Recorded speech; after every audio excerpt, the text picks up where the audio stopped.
Ainda cabe no espaço, está começando mais um episódio de Sapcast. Eu sou Sérgio Mates e hoje daremos continuidade na nossa série sobre evolução.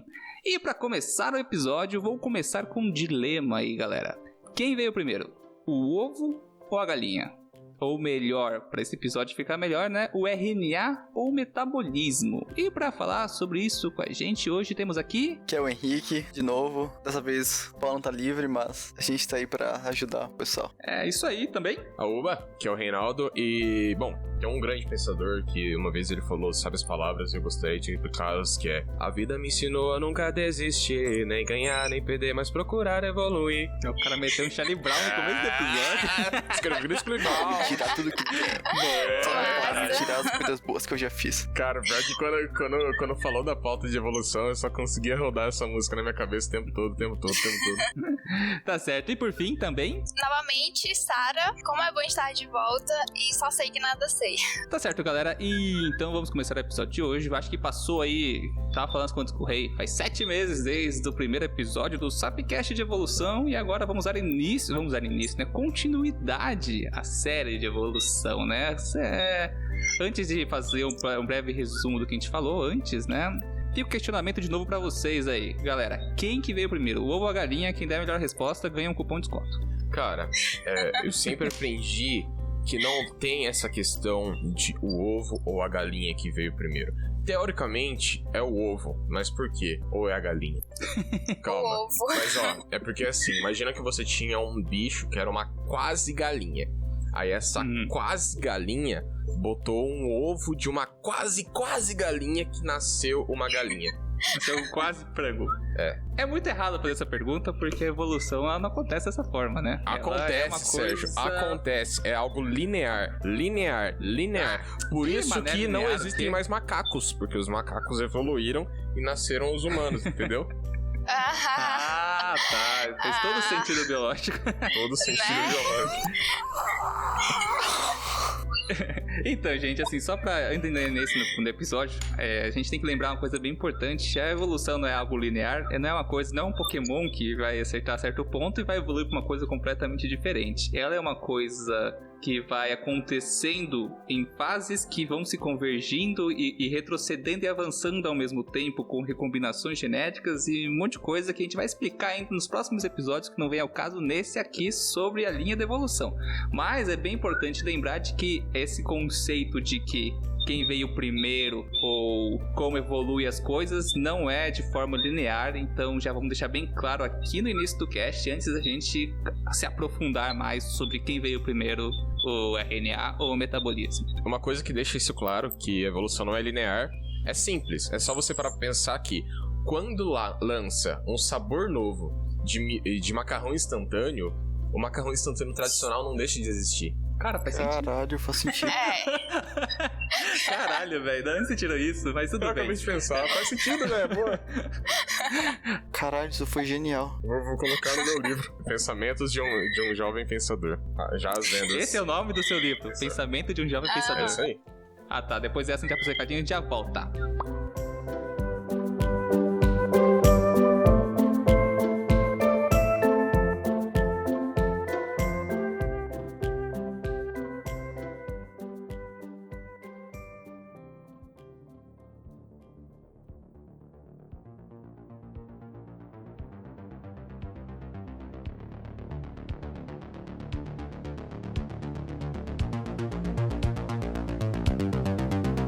Chegamos na zona de recadinhos, galera. Não sai daí que o episódio já vai começar. É rapidinho, eu só queria salientar umas coisinhas rápidas pra vocês. Primeiramente, lembrar que isso aqui é uma série, ou seja, esse é o segundo episódio da série de evolução. Existe um primeiro, e se você não escutou ainda, corre lá escutar, porque vai complementar muito esse episódio pra você.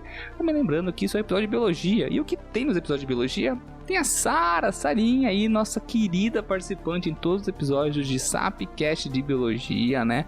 Não esqueçam de seguir ela no DNA Biológico, ou melhor, @DNA Biológico no Instagram. Vai lá, já segue ela e aproveita todo o conteúdo dela, que é muito bom.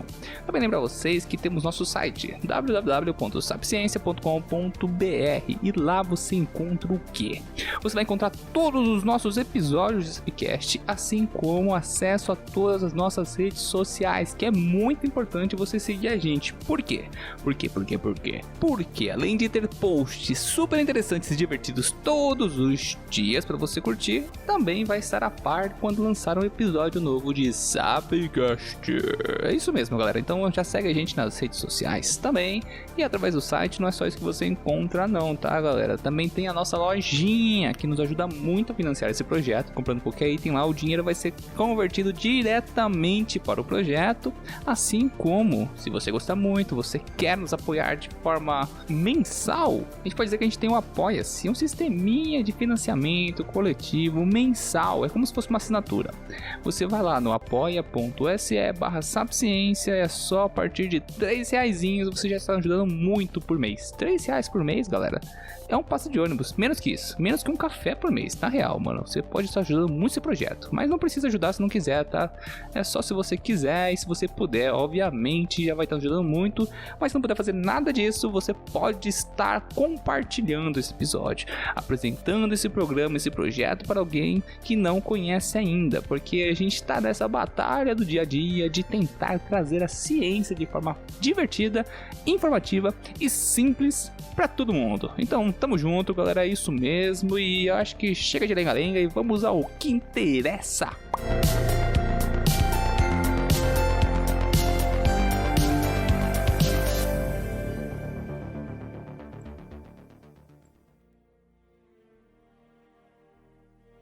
Usando definições termodinâmicas, podemos considerar viva uma região que decresce em entropia por meio de ciclos movidos por um fluxo de energia. Como exige a segunda lei da termodinâmica, o universo se move em uma direção na qual a entropia aumenta. Porém, em uma área limitada, a entropia pode diminuir, desde que um aumento maior ocorra fora da área limitada. Quando células crescem e se multiplicam, convertem energia química ou radiação em calor. A liberação de calor aumenta a entropia fora da área limitada, compensando, assim, a diminuição da entropia na área limitada. George Benjor, 1952. Não, o cara quebrou bem no final. Mas tudo bem, né? Antes vamos começar então esse episódio. Com essa reflexão física, a gente tem aqui uma coisa que acaba ficando meio confuso, né? No universo em que a termodinâmica ela é a lei, né? O desordem é a lei. Por que que na vida não acontece dessa forma, né? Por que que a vida se organiza? A vida, de certa forma, ela tem uma entropia menor dentro das células do que em relação ao ambiente. Por isso que elas estão organizadas, mantendo esse comportamento. Mas, dessa forma, a gente poderia pensar de que ela estaria quebrando a lei da termodinâmica. Mas, com esse pensamento, a gente também cai de que, para ela manter essa organização, ela está gastando energia. E quando ela gasta energia, ela gera entropia na parte de fora, ou seja, desordem. Assim, evitando quebrar qualquer lei da física e da termodinâmica. Calma aí. Galera. Mas o que é termodinâmica? O que é entropia? E termodinâmica é o estudo da térmica. Da garrafa térmica. Nossa senhora. Não, mas só pra pegar o que o Sérgio falou, isso aí da entropia e tudo mais, dentro da termodinâmica tem a questão de reversibilidade e irreversibilidade. Que é, por exemplo, a reversibilidade é quando quando se desenvolve um determinado tipo de fenômeno e que após a finalização desse fenômeno você pode reverter as coisas para o estado inicial. Então, geralmente, reversibilidade são fenômenos que ocorrem apenas em locais fechados, em sistemas fechados. Por exemplo, um copo, que você tem um copo com gelo. Quando esse gelo derrete em um sistema aberto, ele é considerado irreversível, porque você não é capaz de retornar o gelo no estado anterior dele. Você pode colocar o gelo de novo, esse copo com água agora, né, porque derreteu o gelo, dentro do freezer, congelar de novo, e ele vai congelar de uma forma diferente. O sistema não se mantém igual, mesmo você congelando ele novamente. Porém, teoricamente, porque daí é uma coisa muito mais complexa de você falar, se você está falando de um sistema fechado, um sistema totalmente controlado, em que você não tem troca de energia, você não tem troca nenhuma com o sistema externo, então, teoricamente, você conseguiria descongelar esse gelo, congelar o gelo, descongelar o gelo, congelar o gelo. Isso é uma coisa hipotética. Porém, no mundo real, que é o mundo que a gente vive, que as coisas acontecem, que a gente palpe e vai pegar o gelinho, né, congelador e descongelar, ele é um sistema reversível, por quê? Por conta do aumento de entropia no momento em que ele está derretendo, ou seja, você tem esse aumento dessa desordem que depois você não consegue reorganizar as coisas bonitinho e manter o gelo da forma que ele era antes. Só pra pontuar uma coisa muito importante. Então por que a geladeira consegue congelar a água que foi descongelada se é uma reação irreversível? Porque a geladeira tá pegando o calor das coisas que estão dentro dela e tá jogando pra fora. Ela tá aumentando a entropia fora dela e diminuindo a entropia, diminuindo entre aspas, amenizando a entropia dentro dela. Então ela pega o calor das coisas via massas de ar dentro dela, vai pro aquecedor, por isso que atrás da geladeira é normalmente bem quente, e ela fica jogando o calor das coisas pra fora. E adicionar isso que você falou, Henrique, ela além de fazer isso, e o que aconteceu ali? Ela reduziu a entropia dentro do sistema, porque ela baixou a energia lá dentro, né? A geladeira seria basicamente uma célula, uma analogia legal, vamos utilizar aí, porque ela gasta energia para manter as coisas dentro dela mais frias, num estado de entropia menor energia, digamos assim, também, né? Essa organização. Só que se considerar a casa que tem a geladeira dentro, a entropia é sempre positiva, ela tá sempre aumentando. Tá aumentando justamente porque a geladeira tá gastando energia, tá esquentando o motor a parte do compressor atrás dela, e esse calor tá irradiando na sua casa. A única diferença é que tá roubando o calor de dentro dela. Mas enfim, puta contexto louco que a gente contextualizou aqui e nem começou o episódio. Na célula acontece a mesma coisa, a mitocôndria usa oxigênio, sintetiza ATP. Eu acho que ninguém tava calor. esperando falar de entropia no começo desse episódio, Logo né? no começo do episódio. Só pra concluir essa parte de entropia, eu vou fazer um exemplo bem legal. Não que as coisas nunca poderiam voltar pro mesmo estado, exatamente nas mesmas posições. Vamos supor, você tem um conjunto de átomos, passou um segundo, eles já mudaram de posição. Não que eles não possam voltar exatamente para a posição que estavam antes. Estatisticamente falando, existe essa probabilidade. A questão é que existe tantas possibilidades ao mesmo tempo de que para você voltar a esse estágio seria quase impossível. É que nem você quebrar um copo. Quebrei um copo e juntei todos os caquinhos do copo. Eu posto todos esses caquinhos dentro de uma caixa. Cada vez que eu chacoalho essa caixa, todos os cacos dentro dela vão mudar de posição. Mas sempre que eu abrir essa caixa, eles ainda vão o copo vai estar quebrado. Se eu fazer isso infinitas vezes, e quando eu digo infinitas vezes é quase atender o infinito mesmo, em algum momento, quando eu chacoalhar essa caixa, todos os cacos vão cair na posição exata para o copo ficar em perfeito estado. Um copinho lindo, bonitinho. Só que, como eu falei, estatisticamente, isso é tão ínfimo que é impossível, basicamente, né? Mas não quer dizer que não exista a possibilidade. Não existe a possibilidade, existe. E é aí que a gente deu toda essa volta no rabo sobre entropia, porque a gente vai falar um pouquinho dela e por que as coisas mudam de estado e como que começou a vida. Essa discussão você vai entender por que a gente começou com isso. As pessoas mudam de estado pra melhorar de vida. Também, né? Entendedores entenderam. Vamos introduzir o episódio de hoje, então. Para começar o episódio de hoje, a gente já pode começar relembrando, bem breve, né? Fazer recapitular brevemente o que rolou no episódio anterior, né? Vulcão, fumaça, raio. Foi quase isso. Vamos lá.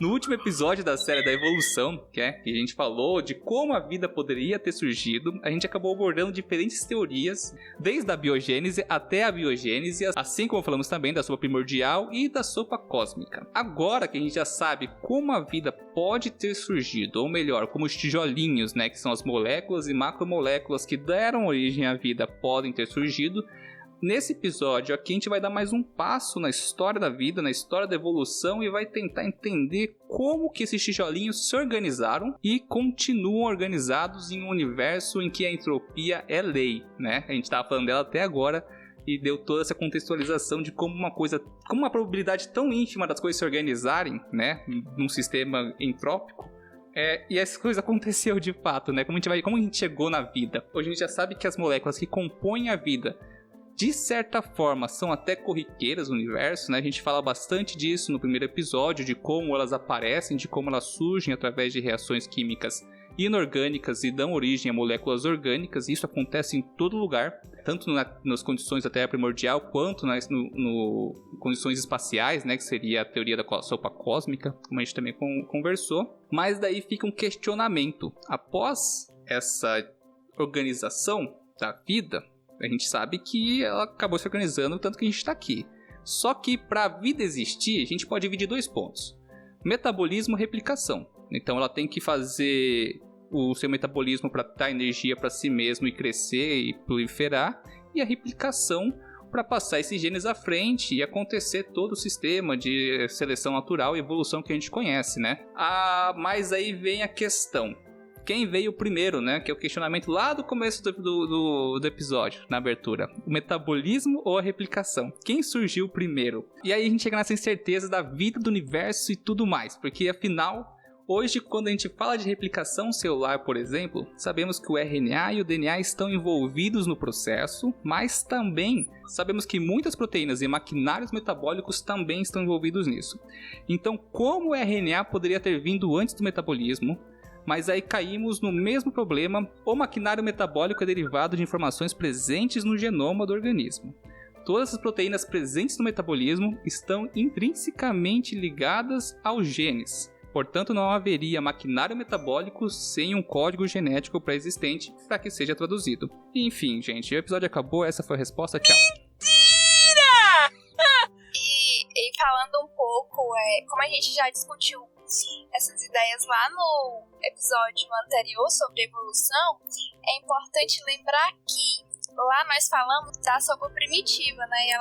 Só que a vida, aqui nós vamos ver que a vida, ela não surgiu, né, de uma sopa primitiva que estava completamente formada. Foi algo muito mais complexo que isso, né? A gente vai ver. Foram acontecimentos gradativos, vamos dizer assim. E essa ideia da questão da sopa primitiva, ela ainda hoje está como um centro, né, de todas as hipóteses sobre o surgimento da vida. Só que nós vamos ver que não foi exatamente aquilo. A gente pode dizer que aquilo fez parte do que viria a ser a vida, só que assim, só aquilo não seria o suficiente para a vida surgir, né? Teria que ter algo a mais. Exatamente.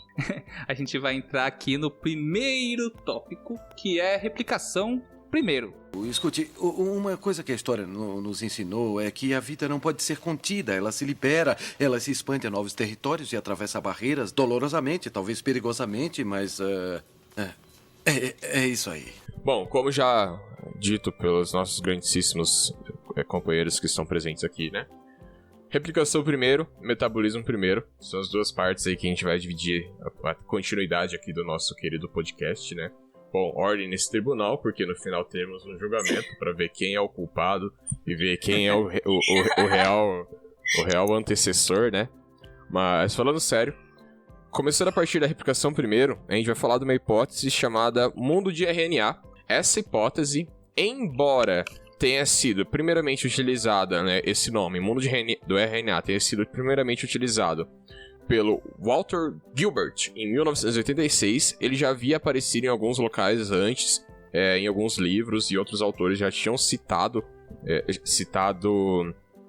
ideias muito parecidas, e o primeiro deles foi o Alexander Rich, em 1962. Então, depois dele, diversos outros nomes começaram a estudar essa hipótese, né? Depois aí de 1962, vários autores começaram a publicar com relação a isso, né? Hipóteses muito parecidas, até Walter Gilbert finalmente publicar, né?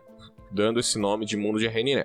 Resumindo a sentença, bem rapidinho, aqui vou dar os devidos agradecimentos à sentença pro Sérgio, né? Claro. Obrigado. Tá. Não entendi, mas obrigado. A hipótese do mundo do RNA sugere que a vida na Terra começou como uma simples molécula de RNA que pôde se autorreplicar sem a ajuda de outras moléculas. Bom, a partir disso, vou dar uma explicação rapidinha aqui. DNA, RNA e proteínas são elementos fundamentais para a existência de vida na Terra.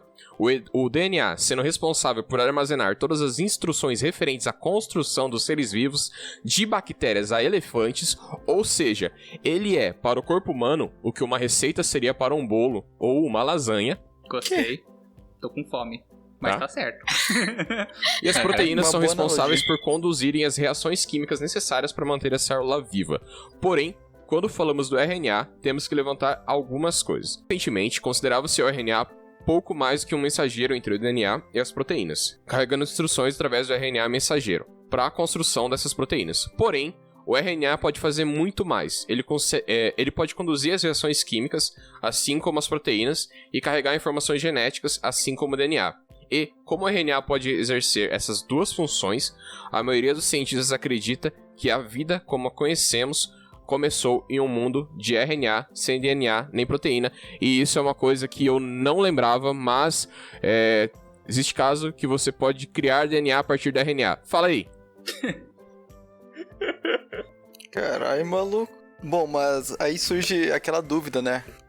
Como o RNA, que nem é um ser vivo, evolui? E a melhor resposta possível que a gente pode dar para essa pergunta, para você aí ouvinte, é escutar o Sapcast 23, com a temática A Origem da Vida. O miserável é um gênio! Lá foi respondido passo a passo de como os tijolinhos da vida foram colocados a partir do, entre aspas, quase nada. Mas só para refrescar a memória, vale lembrar que o RNA e o DNA são polímeros.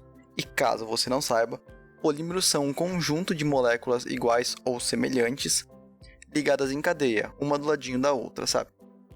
E essa sequência, no caso do material genético, pode ser curta e ter alguns poucos pares de base, dezenas ou até menos de dezenas, ou ser longa e passar da casa de centenas de milhões de bases uma do lado da outra, como no caso de nucleotídeos em organismos mais complexos. E os nucleotídeos são, para quem não está familiarizado com eles, moléculas orgânicas que surgiram através de reações de matéria inorgânica que aconteceram em algum lugar, seja aqui na Terra ou no espaço, ou talvez no asteroide, sei lá, ou aqui na Terra e lá fora do planeta ao mesmo tempo, talvez, nunca saberemos. Enfim, voltando para o RNA. Algumas moléculas de RNA são mais estáveis que outras. Isso varia conforme a composição de nucleotídeos, fatores ambientais, como temperatura, pH, etc. E dessa forma, fitas mais estáveis cresceram naquela época mais rápido, acumulando mais nucleotídeos, do que elas se degradavam por causa do ambiente hostil, possibilitando um dia que o RNA pudesse vir a dar origem à vida que a gente conhece hoje. Acho que também é válido elucidar que, na verdade, quase nenhum RNA formado naquela época era útil para alguma coisa.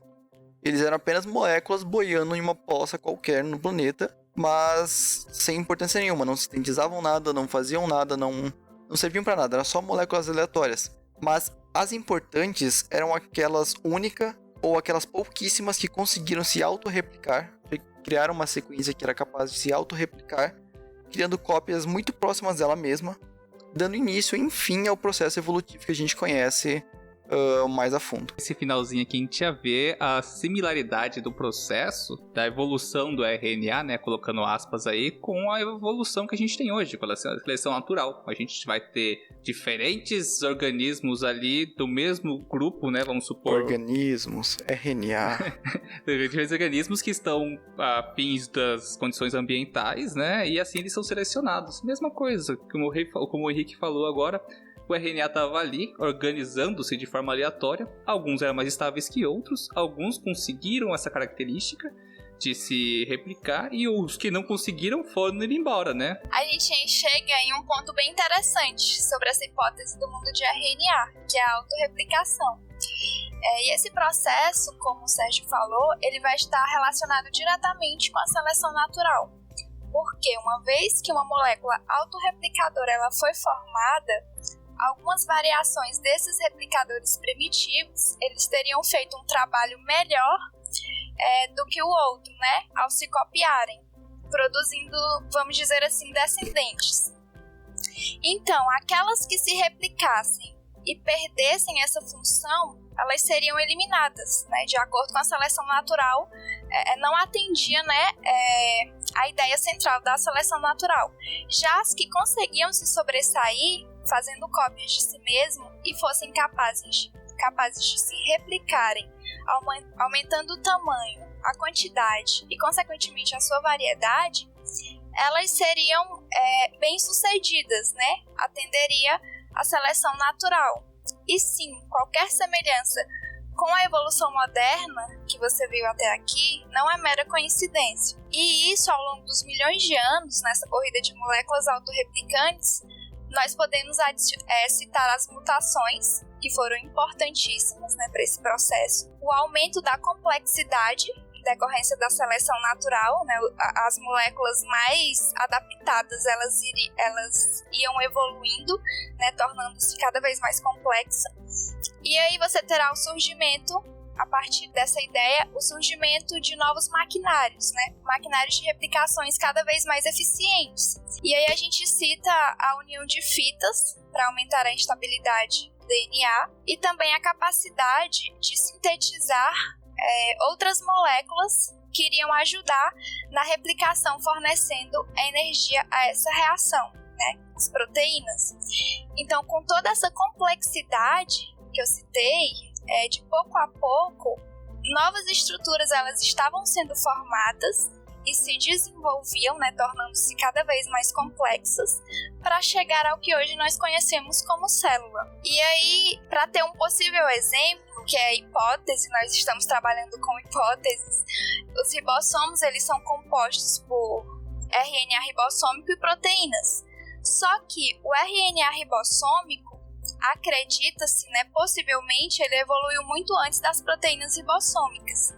Então, numa terra de RNA, essas moléculas de RNA, elas podem ter se ligado a outras, e assim sucessivamente, e pela primeira vez, com essa união, formando aminoácidos e, consequentemente, peptídeos e proteínas. Sim, e acrescentando isso, você falou do RNA ribossômico, só para esclarecer uma coisinha aqui, a gente pensa em RNA e DNA. Quando a gente pensa em DNA, a gente vai pensar numa fita dupla ali, bonitinha, e quando a gente pensa no RNA, a gente pensa numa fita simples. Isso não está errado. Mas é importante também lembrar que, apesar do RNA ser uma fita simples, ele não precisa necessariamente estar esticadinho, né? Ele pode se parear com ele mesmo. E o RNA ribossômico, ele é um bom exemplo disso, né? Porque ele forma basicamente uma chavinha de anéis numa única molécula de RNA. Ele é dobrado. Ele é dobradinho, tudo bonitinho. Se o pessoal quiser ter uma percepção de como é mais ou menos, só dá um Google aí, rRNA ou RNAR. Você vai achar lá o RNA ribossômico e ele é uma molécula só de RNA, só que ela interage com ela mesma. Esse comportamento de se interagir consigo mesmo traz duas coisas muito boas, principalmente quando a gente está falando na teoria do RNA primeiro. É que aumenta a estabilidade dessa molécula, ou seja, ela vai se destacar em contrapartida daquelas que não conseguem fazer essa anatomia, né, de interagir consigo mesmo. E também essas interações possibilitam com que ela faça pequenas regiões, pequenos sítios ativos para catalisar, né, auxiliar em reações químicas. E assim, ele já abre portas para a gente ter possibilidade de catalisar reações bioquímicas ou químicas simples, para começar a ter um protossistema metabólico, eu posso dizer assim, inventando palavras aqui. Quase um sistema metabólico, não sendo ainda, né? Alguém quer acrescentar alguma coisa antes de a gente entrar em metabolismo primeiro? Essa é a minha teoria preferida. E se você observar bem com tudo que a gente falou, você percebe que o DNA, ele deixa de ser o protagonista, né? Na teoria. O RNA, ele vai ser a cereja do nosso bolo, vamos dizer assim, porque além de coletar informações que estão lá no DNA, ele vai transformá-las, né, em proteínas, e alguns cientistas, né, chamam, né, de esse elo entre o código da vida, né, que o RNA de fato colocou a vida para funcionar. O motor que pegou no tranco. É tipo o carro que acabou a bateria e ele tem que descer a ladeira para pegar. Ô, Rei, eu quero que você formule uma hipótese rápida agora. carros da Pixar tem DNA? Então, Caralho. carros da Pixar têm DNA. Então, isso é uma coisa que eu sempre fiquei me questionando. Como nascem os carros da Pixar? Como nascem os carros do filme Carros? Eles são montados em fábricas? Ou, sei lá, tipo, você abre o porta-mala de um... Tipo, a mamãe carro, ela fica grávida, aí o nenê carro sai do porta-mala. Mas daí isso é um carrinho de controle remoto e depois o carrinho cresce? Então, aí você tem uma outra tese, porque no filme Carros, são poucas as vezes em que você vê carros pequenos, certo? Você sempre vê carros, os carros são grandes, os carros pequenos que você tem é tipo o Luigi, sabe? O Luigi que é A pergunta era, Pit tem Stop. DNA? Calma, cara. E o Luigi Pit Stop é um carro pequeno, só que o Luigi Pit Stop, ele não é uma criança, ele é um adulto já, certo? Uhum. Eu tô só te enrolando, porque eu tô tentando pensar numa coisa aqui. Tá tentando, eu tô vendo. Talvez se a gente triste. tivesse algum filme em que mostrasse um filho do Relâmpago Marquinhos. Aí seria bom, hein? possível. Mas, assim como acontece na vida real, os carros... São como as lanchas. As motos são como jet skis e os pedestres são como os banhistas. No filme das Pixar, eles basicamente são trazidos pelo cegonha avião, né? Porque lá não tem cegonha bicho, é um aviãozinho que traz o carrinho. Na vida real, os cegonhas trazem os bebês também. Foi assim que eu aprendi. Cara, e sabe uma coisa que eu pensei? Se eles tiverem DNA, você tem o filme Aviões. O filme Aviões, teoricamente, Não é da Pixar. Não é? Não. Qual Você tá que me é? tirando aqui, não. Não é não. O É filme- da Disney. Mas não é do estúdio Pixar. Mas a Disney, a Pixar é o carro. O Carros é da Disney também. É, só que um é do estúdio, só que ele não faz parte do estúdio. Por que a gente tá fugindo do assunto? Mas é o mesmo. Não, é porque eu quero falar que assim, que no filme Aviões, se eu não me engano, tem uma parte que que o avião principal lá, ele muda coisas dele, tipo, muda a peça. Mudar a peça seria mudar o seu DNA? Seria transplante de órgãos. Ou instalação de próteses. Eu tava pensando sobre aquela... Como é que é o nome? Barco de Teseu. Se o carro do Carros mudar todas as peças, ele vai continuar sendo ele mesmo? O que tem dentro do carro do Carros? O carro do Carros bebe gasolina ou aquilo é só... Porque, por exemplo, ele bebe gasolina. Tanto é que o Relâmpago McQueen, ele começa a beber gasolina orgânica, que é melhor. Olha aqui, por isso que não pode ter criança no filme dos carros. Porque quando eles bebem gasolina ou, sei lá, etanol, eles estão dando álcool pra criança beber. Então por isso que não tem criança no filme do Carros. Faz sentido. Pode ser. Faz sentido. Mas ó, calma aí. Retomando os episódios. Não, calma aí. Não, retomamos ainda não. Porque assim, no Carros a gente sabe que, tipo, os carros têm motor, tem tudo. Só que dentro, né, o que seria o cockpit, onde as pessoas entram, nunca é mostrado. Eu não lembro de algum carro abrir porta no filme. Verdade, né? Tirando Puta que nos pariu. segundo carros que você tem lá o agente lá que eu esqueci o nome, desse tem o Mate, que daí ele instala armas, aí tipo sai as armas do carro, tipo, essas coisas. Mas você nunca viu a parte interna de um carro do Carros. Verdade. Será que ele tem tipo órgãos? Não, eu acho que já foi mostrado, não? Eu não lembro. Tem uma tirinha fã que o cara fez a anatomia do carro dos órgãos. Do carro dos.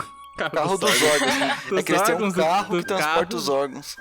É, na verdade, o carro é um organismo vivo, assim. Mas assim, vem, vamos voltar. Não, mas é porque faz sentido porque, teoricamente, todos os filmes são conectados. E a teoria é que o Carros, ele surge bem no futuro, depois que tem que os humanos morrem, tem tipo um apocalipse, lá os humanos morrem e surgem os carros. Gente, é o seguinte, pra acabar com essa discussão... O carro é a evolução do ser humano. Não, olha o chat que eu vou mandar uma foto agora. Ih, que medo. Matei essa discussão, vamos voltar pro cast. Isso é um carro por dentro. Ah! Que nojento, cara. Eu não consigo mais viver assim. Bom, galera, agora vamos pra segunda parte desse querido episódio. Vamos pra contraparte da nossa hipótese anterior. Ou será que é a complemento? Fica aí no ar. Fica questionamento aí. Bom, vamos lá. Metabolismo primeiro. Agora, falando, né, sobre o metabolismo primeiro, que embora possa parecer menos atrativo, isso é coisa que o Sérgio me mandou falar, tá bom, galera? Eu não acho menos atrativo, Ele tá com uma arma na cabeça. Eu tô com uma arma na cabeça, tá? Mas ele que me mandou falar isso. Mentira, você que não mudou o texto. Ah, pode ser. Metabolismo pode ser qualquer tipo de reação que consuma ou produza energia para gerar um produto final. Ou seja, duas simples analogias são fotossíntese, que consome a energia do sol para produzir açúcar, ou, por outro lado, a gente tem a degradação do açúcar para produzir energia química ou o ATP. Dessa forma, tem 2 exemplos aí de como funcionaria no metabolismo, um consumindo e o outro produzindo energia, e esse exemplo aí pode servir para qualquer tipo de metabolismo. Agora, voltando para a segunda lei da termodinâmica, o universo tende a desordem, igual ao seu quarto. Na teoria, todas as moléculas devem terminar no seu estado de menor energia, e assim acabar se estabilizando naquela composição, caso não haja interferência energética para catalisar outra reação, ou a sua mãe abrindo a porta do seu quarto falando, tá uma bagunça, arruma, e você tendo que gastar energia ao metabolismo para arrumar o seu quarto, tá? Caralho, foi bem mandada essa, hein? Obrigado. Enquanto vocês estavam falando, eu tava pensando nela. Dessa forma, moléculas com muitos carbonos tenderiam a oxidar ou reduzir, dependendo do ambiente, até que cheguem a simples moléculas contendo apenas um carbono, como o dióxido de carbono ou o metano. Então, como esses longos polímeros de RNA se formariam antes? O ambiente era propenso para isso? Algo veio antes para dar esse pontapé inicial da vida? Dessa forma, para gerar processo de organização, é necessário consumir energia ou fabricá-la, para só assim aumentar a complexibilidade. Então, caímos em algo muitíssimo parecido com o metabolismo, como já explicamos com o exemplo lindo de arrumar seu quarto. Mas, como, então, deveras ocorreria este metabolismo primordial? Muito bem. E aí, Rei, a gente vai retomar, né, o primeiro episódio que a gente falou muito da sopa primordial, mas a coisa mais importante é as fumarolas, ou melhor, respiradouros... Nossa, isso aqui vai ser difícil, hein? Respiradouros hidrotermais submarinos. Um nome muito bonito para você falar que é uma chaminézinha de água quente no fundo do mar.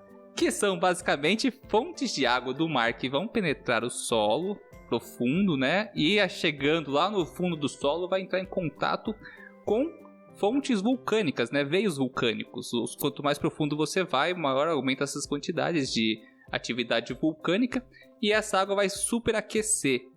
E ali embaixo, super quente e altas pressões, né? Ela vai tender a subir, escapar do solo. E com isso, essa água que vai estar permeando o solo submarino, aquecida, vai ser carregada para o topo de novo, e com isso carregando com ela todo tipo de mineral dissolvido ali no solo. E quando ela entra em contato com a água fria do oceano, lá no fundo do mar, parte desses minerais eles começam a se precipitar na borda, né, dessa fissura que está vazando a água, que está subindo a água, e assim você começa a formar essas chaminés. Essas chaminés que são ricas em matéria-prima e com uma área de contato enorme por conta da sua porosidade. É uma esponja de pedras, de minerais que vai crescendo conforme a idade dessa fonte termal, né? Que vai nascendo do fundo do oceano. E só até aqui a gente já tem 3 coisas, que é o calor, que é muito importante para reações químicas, minerais, né? Que seriam matéria-prima para você fazer essas reações químicas e, por fim, falamos tanto delas, as reações químicas, que vão acontecer ali à torta direita, para todo canto, né? Aleatoriamente também. E muito desses materiais trazidos do fundo da Terra, eles eram à base de enxofre e ferro, 2 elementos que compõem boa parte da crosta terrestre, e isso é muito bom para a vida. Porque até hoje, né, se você parar para pensar no exemplos de vida e de metabolismos que a gente tem hoje no planeta Terra, até hoje a gente vai ter organismos autotróficos. E esses organismos eles vão utilizar matéria inorgânica para produzir energia. As plantas são um organismo autotrófico, só que não só as plantas, também existem outros organismos que utilizam de outros substratos, às vezes cada vez mais limitados em quantidade de energia. Normalmente esses organismos vão ser encontrados nos pontos mais extremos do planeta, como ambientes extremamente quentes, ácidos ou sem a presença de oxigênio. Isso daqui seriam os organismos extremófilos. E olha que coincidência, né? Os organismos extremófilos de hoje, basicamente, eles ainda vivem em umas condições similares à Terra primitiva. Até mesmo a ausência de oxigênio é uma característica dessa Terra primitiva. Como é que algo pode existir nessas certas condições, né? E a gente tem exemplos atuais aqui na Terra, o que só reforça mais a nossa teoria do surgimento da vida nesses ambientes, né? Isso é uma coisa que me lembra uma coisa, que se não me engano, na nova temporada do Cosmos, fala que, de certa forma, as plantas foram responsáveis por matar...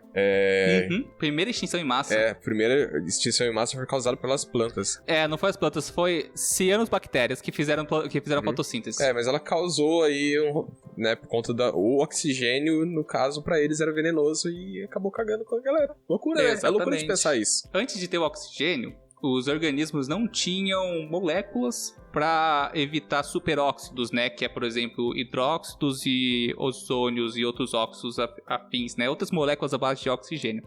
Antes de existir oxigênio na atmosfera, não existia necessidade de você ter uma molécula para evitar oxidar o seu interior, né? Os antioxidantes, por exemplo. Assim, quando surgiu o oxigênio na Terra, os únicos organismos que tinham a capacidade de sobreviver a ele, né? Ou seja, mecanismos de evitar a oxidação, foram que sobreviveram, porque o resto foi aniquilado e por envenenamento de oxigênio. Envenenamento de oxigênio. Eles enferrujaram. E... Meu Deus. Mais ainda, se você colocar... Agora eu tô lembrando da cabeça aqui. Posso estar errado com o dado. Mas se você adicionar uma quantidade a mais... A gente tem aproximadamente 21% de oxigênio na atmosfera. Se você levar isso pra 30%, eu acho que é 28%, já começa a tornar As formigas iam ficar gigantes. Não. A gente ia morrer, bicho. O oxigênio, depois de certa quantidade, se torna tóxico até pros seres humanos. Até pros seres humanos não, porque os seres humanos não importam. Mas pra outros bichos, por exemplo, insetos, eles ficariam gigantes. Pros mamíferos em geral, por exemplo, os insetos ficariam grandões. Quem tem respiração cutânea ia ficar grande. Os anfíbios? Será que os anfibiões? Aquele filme Ataque das Aranhas, é isso aí. Por que você acha que os répteis atualmente são todos pequenos? Mas répteis, eles fazem respiração cutânea e pulmonar. Não, répteis não. Os anfíbios. Os anfíbios fazem respiração cutânea e pulmonar. Os répteis é só pulmonar. É verdade. Os répteis são escamosos e não tem aquela carapaça, enquanto os anfíbios têm aquela pele molenguinha e sempre úmida. Sempre úmida justamente por causa da troca de gases. Mas enfim.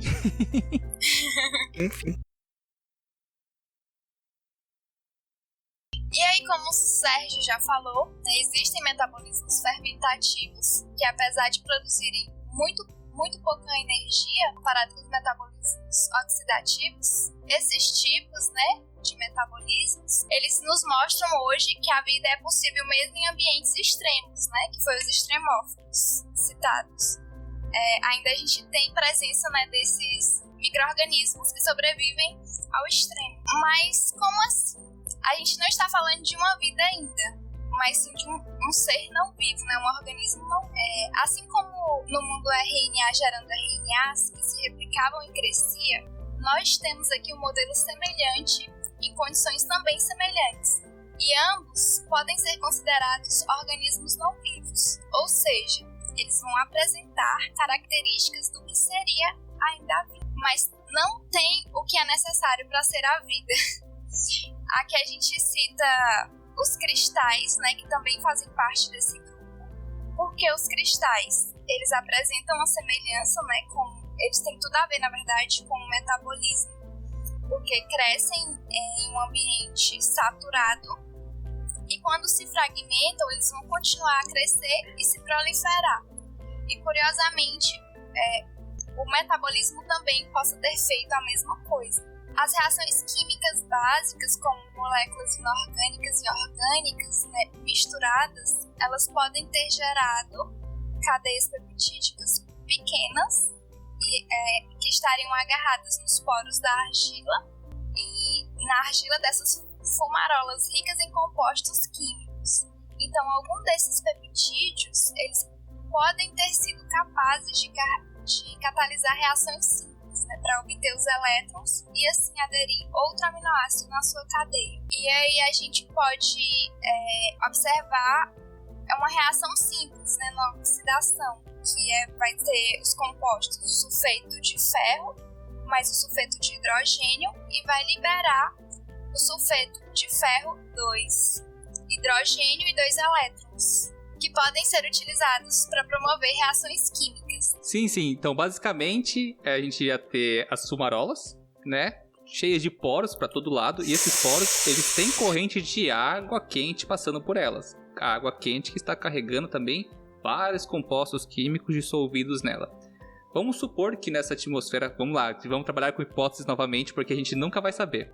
A gente vai ter a sopa primordial. Essa sopa primordial, né, teoricamente vai ter vários compostos inorgânicos, incluindo eles alguns peptídeos. Daí eles vão se formar nessas fumarolas ou no ambiente próximo. A teoria diz o quê?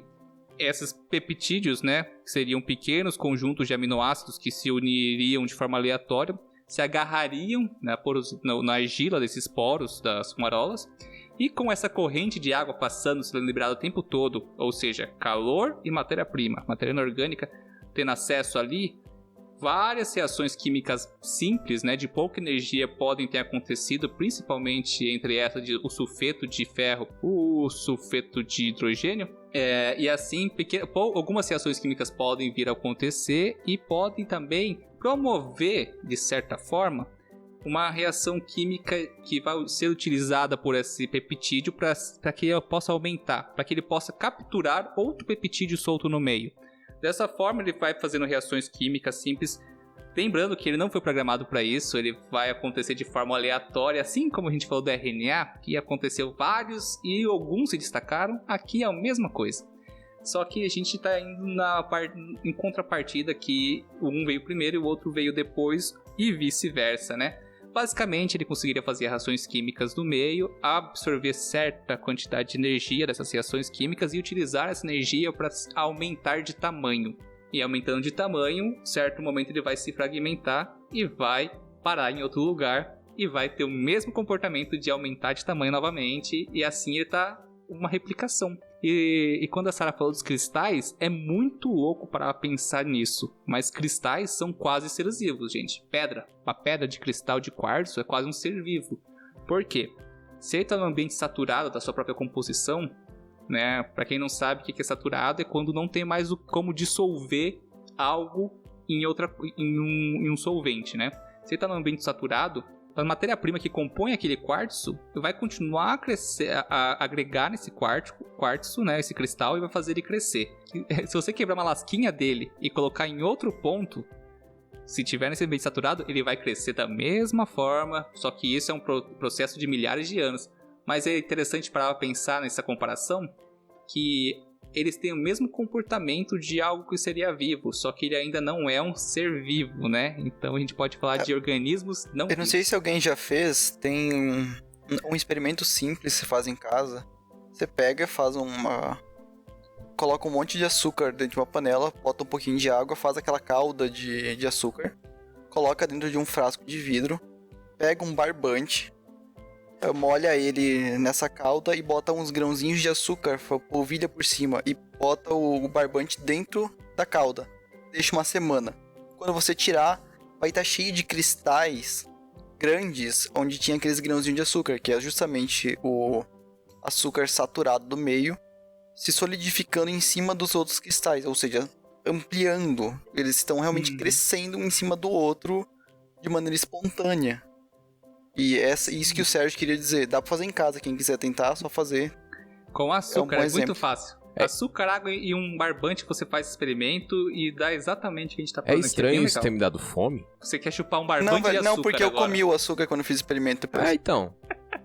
Você nunca caramelizou lá o açúcar pra comer e tal? É mó bom. É gostoso. É uma curiosidade, pra quando você faz essa calda de açúcar, a água tá quente. E quando a água tá quente, a capacidade dela solubilizar outras coisas é muito maior quando ela tá fria. Soluções super saturadas. Super saturada. Só que quando ela entra em temperatura ambiente de novo, esse açúcar saturado tem que ir pra algum lugar. E pra onde ele vai? Ele vai pro barbante que tem a matriz pra ele crescer, que seria esses grãos de açúcar. Então ele vai se agregando a esses grãos de açúcar e vai crescendo. Mas enfim, sabe o que só pra fazer um exemplo pra pessoas leigas e galera que, tipo, não manja tanto de química, como eu, uma pessoa simples, é quando você pega o seu leite e você esquenta ele no micro-ondas e você vê que o achocolatado em pó dissolve mais rápido do que se você fosse fazer com leite frio e o achocolatado em pó ia ficar tudo empelotado. É só pra quem usa Toddy. Toddy não é chocolatado, tá? Toddy é só uma coisa de açúcar suja. Pra qualquer outra coisa, se você colocar, tipo, por exemplo, Nescau, coloca Nescau. Se você colocar 3 colheres de Nescau, vai coisar bonitinho. Mas se você gostar muito de colocar Nescau, você coloca 6 colheres de Nescau, ele vai ficar empelotado em cima. Aí você esquenta o leite e vai conseguir solubilizar. E essas são as águas termais. Elas vão trazer lá do fundo da terra saturadas do Nescau da terra, que seria sais minerais. É isso aí. Escute, uma coisa que a história nos ensinou é que a vida não pode ser contida. Ela se libera, ela se expande a novos territórios e atravessa barreiras dolorosamente, talvez perigosamente, mas... É isso aí. Aí você pensa naquela situação, tem um monte de peptídeos presos nas paredes de uma fumarola, aproveitando da energia dos fluxos convectivos que fica jogando mais matéria para perto delas, e oxidando todas as moléculas que estão próximas, todas as moléculas que elas podem oxidar, que estão próximas delas, e fazer elas crescerem, até certo ponto que elas ficam num tamanho inviável, elas quebram, vão parar em outra fumarola ou em outro pedaço de fumarola, e começam o mesmo processo, e vão repetindo isso infinitamente, até que a gente tem muitas moléculas com diferentes complexidades, aderindo umas às outras por estarem muito próximas e começando reações diferentes para explorar o máximo de energia que elas conseguem naquele meio, não só fazendo as reações de antes, fazendo outras reações também.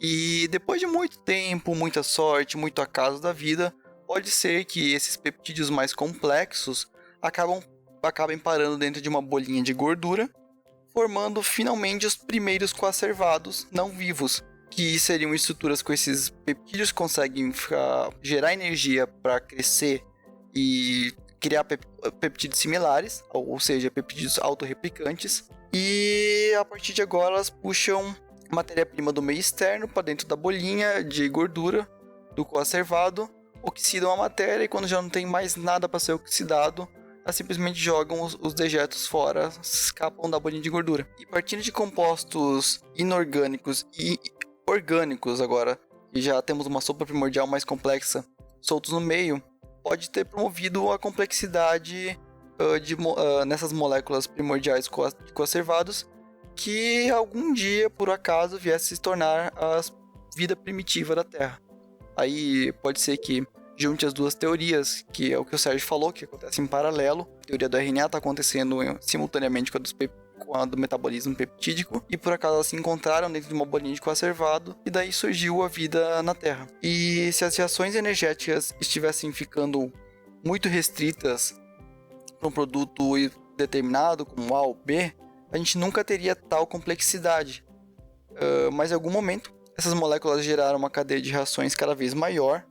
Por exemplo, o produto A, que era retirado do meio por interior do coacervado, é convertido no B, que depois é convertido num C, num D, e a gente tem assim os primeiros ciclos de reações químicas, como o famosíssimo aí para os alunos de biologia ciclo de Krebs, como não que seja.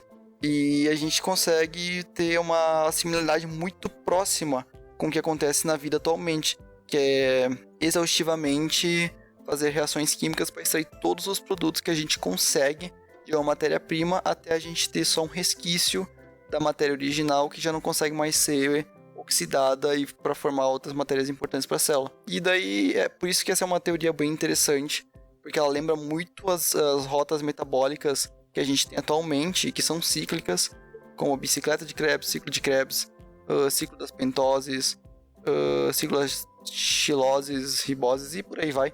Isso acontece nas células atuais até hoje, só que de forma mais organizada e complexa. É basicamente isso. É muito louco você pensar, né? É tipo assim, quando a gente cai de paraquedas nesse mecanismo de que algo vai acontecendo gradativamente, né? Até chegar na complexidade que a gente tem hoje de vida, é muito difícil você parar, vou botar aspas aqui, parar para aceitar essa ideia, né? Fechando aspas, porque a gente imagina que o teor de complexidade, olha, inventando a palavra, o teor de complexidade que a gente tem hoje, por exemplo, seria uma coisa inalcançável de formas aleatórias. A gente tem que lembrar uma coisa muito importante aqui, que a vida, ou a não vida, né, ela teve mais de 1 bilhão de anos para trabalhar com a sua acerto e erro da aleatoriedade. 1 bilhão de anos, gente, é muito. muito tempo pra gente. O universo pode ser não tanto, mas pra gente, pra vida, é muito tempo que você é um espaço... Lembra que eu falei lá no comecinho sobre entropia? Voltar pra cá, que se eu pegar um copo quebrado, botar numa caixa e chacoalhar, 1 trilhão de vezes eu posso nunca acertar a posição que o copo vai tá inteiro de novo. Mas se eu jogar 1 quintilhão de vezes, alguma vez ele vai cair perfeitamente inteiro ali. É o que a gente deu pra vida. Milhões, trilhões, inúmeras, eu acho que a melhor palavra é essa, de moléculas orgânicas.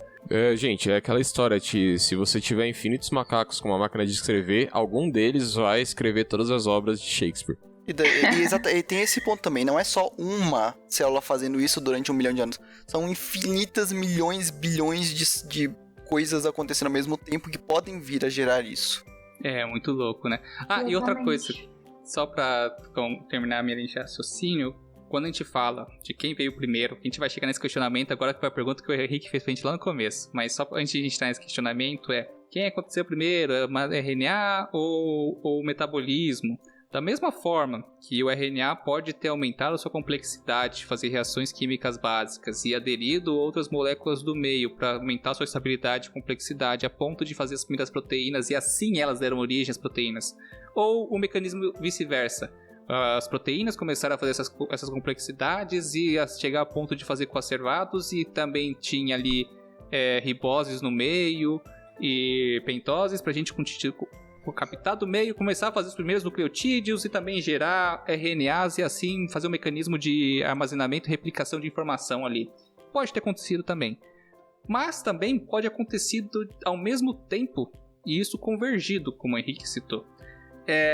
Uma coisa que a gente nunca vai saber, de fato, é qual foi o mecanismo correto. Não existe máquina do tempo e não existe tempo suficiente para a humanidade para fazer um experimento de acerto e erro aleatório como esse, né? A não ser que uma simulação de computador poderia fazer isso em alguns segundos, alguns meses, alguns anos, rodando um programa. Por isso eu disse, talvez nunca saberemos. Eu fico pensando assim... Mas tem uma simulação, a nossa? A nossa é uma simulação. Tem razão aí. Mas assim, uma coisa que a gente fica limitado, pelo menos em sistemas de... A gente já existe algoritmos de evolução. Que você coloca fatores lá e ele vai trabalhando no algoritmo até chegar no melhor. Tem aquele famoso algoritmo da minhoquinha, né? Do jogo da minhoquinha que faz ela crescer. Que é um algoritmo de evolução. O problema de fazer simulações de computador para tentar chegar numa certeza, né? Entre aspas de novo. É que existe tantos fatores ambientais, externos e internos, né? A molécula também em questão. Existem tantos que seria impossível a gente numerar todos eles no algoritmo, porque a gente não tem nem conhecimento da influência de cada um deles, principalmente quando a gente entra na química e na mecânica quântica, no comportamento das coisas, que aí a gente vai cair se você for simular um universo perfeito para ter certeza do que você quer, você precisaria desses dados. A gente não tem. E nunca vai ter. Talvez tenha algum dia. É tão complexo que até hoje a gente não tem a resposta, né? Sim. A gente vai ficar perdido. São tantas teorias, mas mais uma hora vai ter que sair alguma coisa. Mas isso que é legal, né? Eu só estou dizendo que a vida encontra um meio. Antes de vocês estudarem para essa pauta, o que vocês achavam? Quem tinha vindo primeiro? RNA ou algum tipo de metabolismo? Então, é muito complicado, porque vamos falar sobre...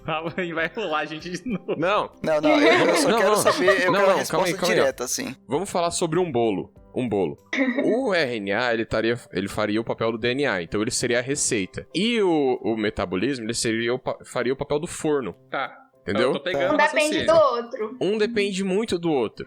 Você não consegue fazer um bolo sem uma receita, como você não consegue fazer um bolo sem um forno. Porém, calma, fez o primeiro bolo sem receita? Não terminei. Aí é que tá a questão.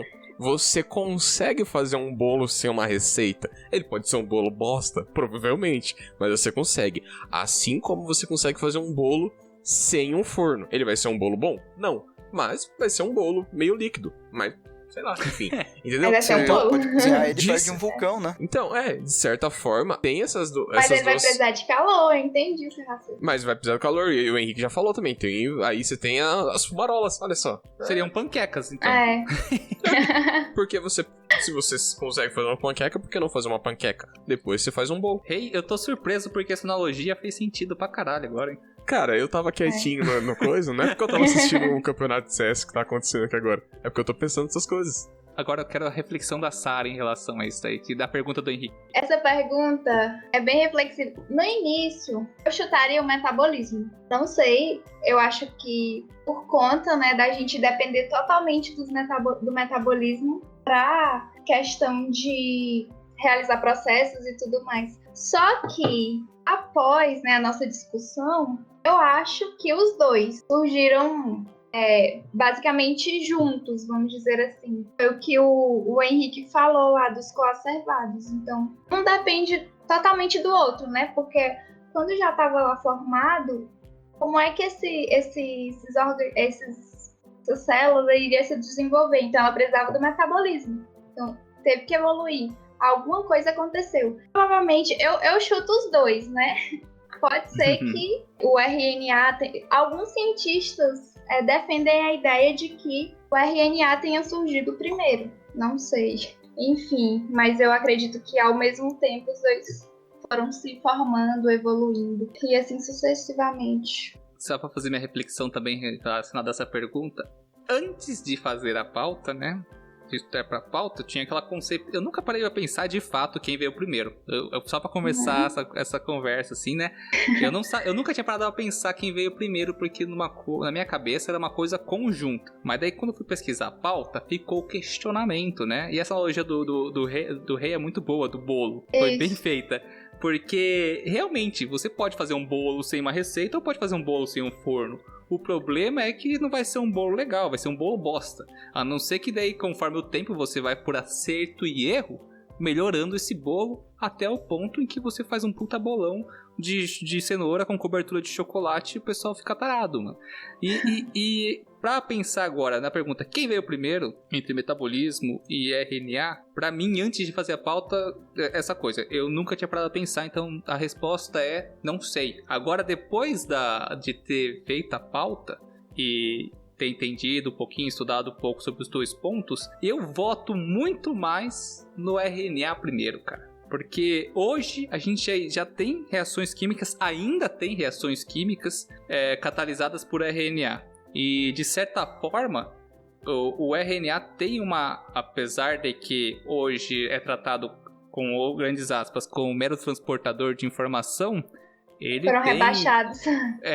Ele tem funcionalidades muito importantes e ele pode se organizar de diferentes formas. Infinitas formas ele pode se organizar, dependendo de quais condições você dá para ele e quanta complexidade você dá para ele. E isso pode ter acontecido de forma aleatória. Então, na minha concepção, o RNA veio primeiro e, com o aumento de sua complexidade, ele foi capaz de, assim, fazer as primeiras complexos, né, entre proteínas, com peptídeos formando proteínas e assim, acerto e erro de novo e bilhões de anos colocando nisso primeiras configurações metabólicas que partiram de RNA. Deu pra entender?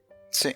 Só pra eu concluir eu tinha sido ensinado na universidade que o RNA surgiu primeiro no coacervado, ele se autorreplicava. Então eu tinha isso como verdade. O Fábiozão, salve professor Fábio. Eu fiz essa aula com você. E eu tinha isso como verdade até essa pauta. Essa pauta eu tive mais certeza ainda de que... Mentira, agora eu tenho uma dúvida. Provavelmente, eu ainda acho que o RNA veio primeiro, assim, foi algo mais relevante para a evolução. Mas eu acho que aconteceu em paralelo com a produção de peptídeos que sintetizavam reações químicas também. Eu ainda sou mais favorável ao RNA, mas eu aceito o fato de que pode ter acontecido tudo junto. E em algum momento essas duas coisas se encontraram e formaram um primeiro ser vivo com material genético e metabolismo. Cara, em relação a esse ponto da hipótese de que possa ter acontecido ao mesmo tempo e eles convergiram em algum momento fazendo um coacervado, pra mim, tipo assim, na minha opinião, eu não acho impossível, só que eu acho muito mais difícil dois sistemas que evoluíram simultaneamente convergirem num sistema específico em que um replicasse a informação que o outro já tinha. Pode acontecer? Pode, mas é uma puta aleatoriedade. Então, eu acho que a linearidade... vamos voltar para a evolução linear. Eu acho que até esse momento ainda era não basicamente linear, tá, gente? Mas a gente pode usar um sistema linear para explicar que foi, por exemplo, o RNA, metabolismo e depois o conservado. Em vez de você ter um RNA de um lado, metabolismo do outro e depois formar um conservado. Não estou falando que seja impossível, como eu já falei, né? Mas eu acho que é mais difícil. E daí entra... me remeteu uma coisa aqui. Lá no começo, primeiro episódio, grande filtro. Seria esse um filtro do surgimento da vida? Fica o questionamento também. Exatamente. Mas se você prestar atenção, não sei, pelo que eu já li, né, alguns cientistas pesquisadores, eles falam que o RNA ele não poderia ter surgido primeiro. Porque lá na composição química dele, né, o açúcar, que é a ribose, é uma estrutura muito frágil. Então, eles citam as concentrações lá da composição química, elas seriam meio que insuficientes para dar início à vida. E aí eles até falam essa questão de que poderia ter tido alguma outra molécula mais simples do que o RNA, que evoluiu e tornou, então, tipo um pré-RNA. Vocês entenderam? Entendi. É um pouco contraditório. Eu entendi, Sara. Eu entendi. Eu até sei qual teoria você está falando, que é a teoria do pDNA, né? Não, PNA. Isso. É ácido peptonucleico. Tô com ele aberto aqui. Ou ácido nucleico peptídico. Que eu pensei em botar esse na pauta, só que eu também tirei porque entra numa discussão muito grande, porque isso aqui que nem a Sara falou, é uma coisa discutida nova pelos cientistas, né? Porque o RNA seria um pouco frágil demais para existir naturalmente lá na atmosfera, no ambiente primitivo, mas não descartando o RNA primeiro, eles colocariam pDNA, que seria quase um RNA, só que com peptídeos. Exatamente. Eu não coloquei isso daí na pauta porque eu fiquei meio, nossa, vai gerar discussão, mas essa teoria também existe. Ela é a mais nova, eu acho que dessas três, ela é a mais nova que foi submetida. Não é descartável também, tá? É tão importante quanto. E é bem lembrado, Sara. Muito bom você trazer isso aí, porque eu até tinha esquecido agora na gravação, porque eu tinha eliminado essa parte antes da coisa. Mas realmente pode ter. Ele é mais estável, né? Ele é mais estável do que o RNA e ele suportaria as condições ambientais para existir e crescer, né? Proliferar naquele ambiente. Exatamente. É aquela coisa, né? A gente nunca vai saber. A gente sabe que a gente surgiu de uma coisa muito simples, né? Para tornar o que hoje nós somos. E a gente depende total do metabolismo de uma célula e de um metabolismo, isso é fato. E o resto a gente, sei lá, vai surgir novas teorias, mas é sempre muito bom discutir. Uma coisa que a história nos ensinou é que a vida não pode ser contida. Ela se libera, ela se expande a novos territórios e atravessa barreiras dolorosamente, talvez perigosamente, mas é isso aí. Então, galera, vamos começar o final, né? O começo do final. Vamos dar entrada, então, pra finalizar esse cast que já tá ficando um pouquinho comprido. Esse dilema sobre o ovo, a galinha, o RNA, o metabolismo, vai ser um dilema eterno. Mas, basicamente, a galinha vem antes do ovo, tá, gente? Enfim, vamos finalizar esse episódio. Eu quero as considerações finais de cada um, começando pelo Henrique. Eu acho que a evolução é algo super foda de ser estudado e debatido. Num aspecto geral, desde o primeiro ser vivo, ou quase primeiro ser vivo, da onde ele veio, até processos evolutivos mais recentes, sejam eles de espécies que estão se adaptando à nova realidade do mundo, ou a evolução comportamental. Que o humano sofre ao longo das décadas. Eu acho esse um tema fascinante. E é um dos meus temas preferidos, assim, de discutir, debater e até estudar. E eu sou uma pessoa que não gosta de estudar, eu odeio estudar do fundo do meu coração. Ô, louco, cara, que pesado. Sim, eu gosto de aprender. mas não gosto do esforço pra aprender. Ah, Entendeu? bem paradoxal. Né? É bem paradoxal. Eu adoro conhecimento, eu tenho paixão por conhecimento, mas se esforçar, ter meu esforço pra ter o conhecimento é algo meio foda. E... Só quando é algo muito divertido, que daí junta prazer e a vontade, e daí vai funcionar mais fácil. Eu acho que o RNA é mais foda que o metabolismo, falei mesmo. Foda-se. Falei mesmo, é isso aí. Tá certo. Vamos lá, Sara. Considerações finais. Eu acho que essa é a parte mais difícil pra mim, tanto do início, porque despedidas são sempre ruins, mas vamos lá. Eu acho que todas as evidências que a gente já estudou até agora, elas apresentam muitas coisas, né? A gente aprendeu muitas coisas até aqui, só que ainda temos muito o que aprender. E eu acho que, como a ciência ela tá sempre evoluindo, sempre buscando respostas, um dia a gente chega lá, um dia a gente vai ter a resposta para tudo isso, mas desde já eu gostaria de agradecer vocês pelo convite, e vocês já estão carecas de saber também, lá no DNA Biológico, me encontram lá, e é isso. Tá certo. Reinaldo, vai, manda a sua. Bom, eu acho que, como a gente mostrou no cast, e é algo muito complicado da gente determinar, né, exatamente quem veio primeiro e exatamente como foi o processo e tudo que aconteceu. Porém, eu acho que a única coisa que a gente consegue realmente tirar disso e pensar muito bem, né, entender muito bem, é o quão magnífico e o quão foda os efeitos, né, que você tem e que podem ser gerados quando você tem tempo e aleatoriedades, eventos aleatórios suficientes acontecendo em um determinado momento, podendo gerar diversas mutações e mais coisas aleatórias e mais aleatoriedades até o momento que chegamos e estamos gravando esse episódio falando sobre tempo e coisas aleatórias que aconteceram com todo esse tempo que nos foi dado. Verdade. Muito bem. Agora eu vou trazer a verdade pra todos vocês. Que a verdade pode não ser confortável, mas o Naruto pode ser meio duro às vezes. Naruto pode ser meio duro às vezes. Ó, aliás, comecei a assistir uma coisa que eu falei que nunca ia assistir, mas não vem ao caso agora. Naruto. Fala aí. Naruto? Você começou a assistir Naruto? É sério? Você tá assistindo o que? O Narutinho normal? Tá, não veio ao caso Narutinho? Aqui.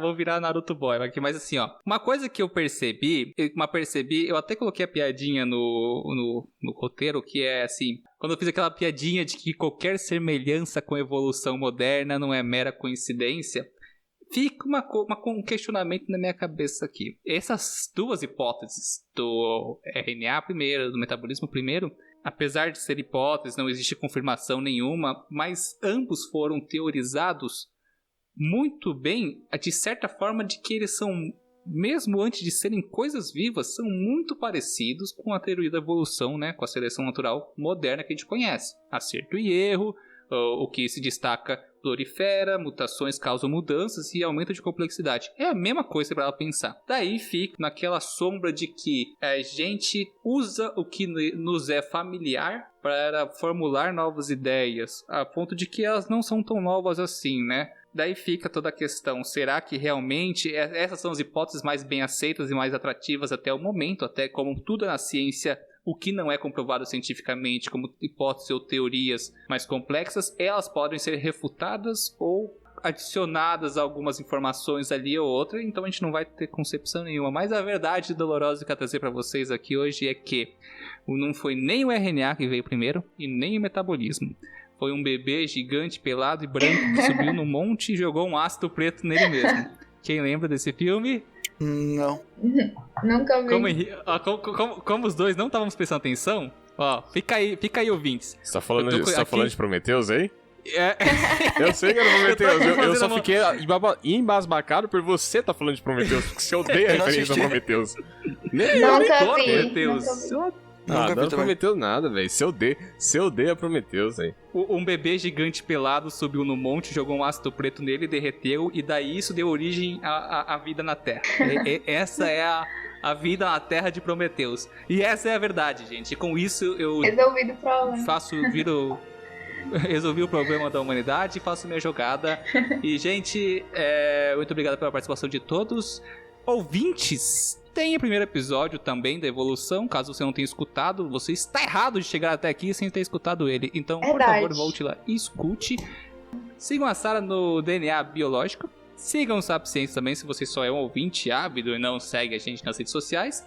E galera, eu acho que é isso. Compartilha o nosso conteúdo também, é importante. Bem lembrado. E compartilhe e recomende esse conteúdo para os outros. A gente tenta fazer o melhor possível aqui, gente. Se tiver alguma coisa errada, Verdade. ou alguma coisa que ficou faltando, mande pra gente. A gente vai dar um adendo e respectivos créditos, caso você consiga ajudar a gente de alguma forma a corrigir algo. E a gente vai ficar por aqui, né? Então, até o próximo programa. Muito obrigado a todos e tchau. Tchau. Tchau, tchau.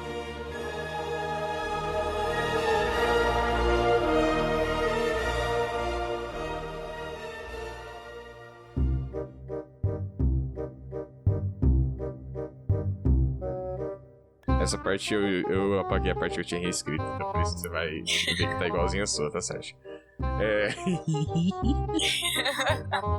Que é isso? Isso não vai pro pós-crédito, isso vai ficar no meio do episódio, pra galera ver como que você grava com serenidade. O que foi, mano? Continua! Ataque de risos. Tá, até esse...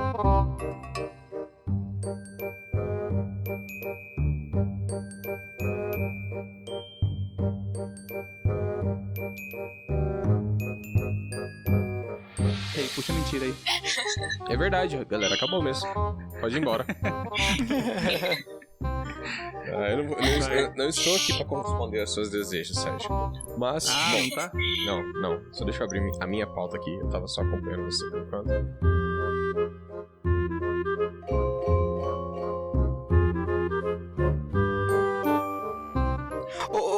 Peraí. Fumarola. Lá vem. Eu entendi o que o Henrique queria falar, eu acho. Eu não entendi. Eu sou lerdo, gente. Separa a palavra. Fumarola é o cigarro que dá marola? Tipo...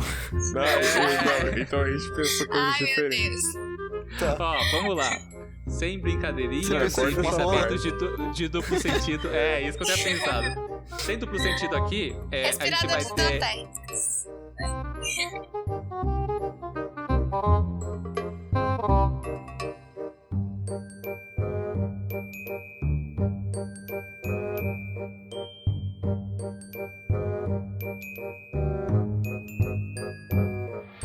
Peraí, posso fazer só um último pensamento aqui?